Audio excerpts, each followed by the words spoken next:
ایک ہے اسلام اور ایک ہے ایمان۔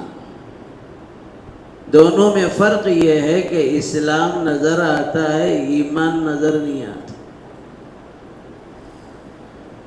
اسلام ظاہری نماز پڑھنے کو اسلام کہتے ہیں، زبان سے ظاہری کلمہ پڑھنے کو اسلام کہتے ہیں، روزے داروں کے ساتھ بیٹھ کر روزہ کھولتے ہوئے نظر آئے، یہ اسلام ہے۔ قرآن پڑھتا ہوا دکھائی دے، یہ اسلام ہے۔ طواف کرتا ہوا دکھائی دے، یہ اسلام ہے۔ لیکن اندر کتنا ایمان ہے، کتنا تقویٰ ہے، ایمان میں پختہ ہے یا کمزور ہے، ایمان میں کس قدر مضبوط ہے، کس قدر وہ شک میں پڑا ہوا ہے، وہ اللہ کو معلوم۔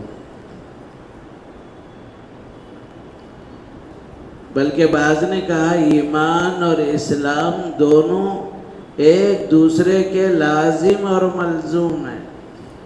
ایمان کی مثال بیج کی ہے، اسلام کی مثال درخت کی ہے۔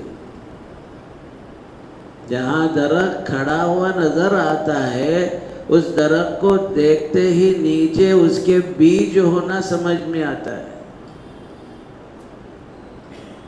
بیج دکھائی نہیں دیتی، درخت دکھائی دیتا ہے، اور وہ درخت کی مضبوطی بیج سے ہے۔ اگر وہ بیج صحیح ہے تو درخت بھی صحیح ہے، وہ بیج اگر صحیح نہیں ہے تو درخت بھی صحیح ہے۔ تو وہ بیج اللہ اندرون کا وہ اللہ تعالیٰ بہتر جانتے۔ تو وہ لوگ آ کر کہنے لگے قالت الاعراب آمنا، یا رسول اللہ ہم ایمان والے ہیں۔ اے نبی کہہ دو قل لم تؤمنوا، ابھی تمہارے اندر ایمان پختگی آئی ہی نہیں، ولیکن قولوا اسلمنا، ہاں یہ بولو ہم مسلمان ہیں۔ ظاہری ہم اعمال کر رہے ہیں، ظاہر میں ہم کچھ نیکیاں کر رہے ہیں، مگر ایمان کتنے پاور کا ہے وہ اللہ ہی کو معلوم۔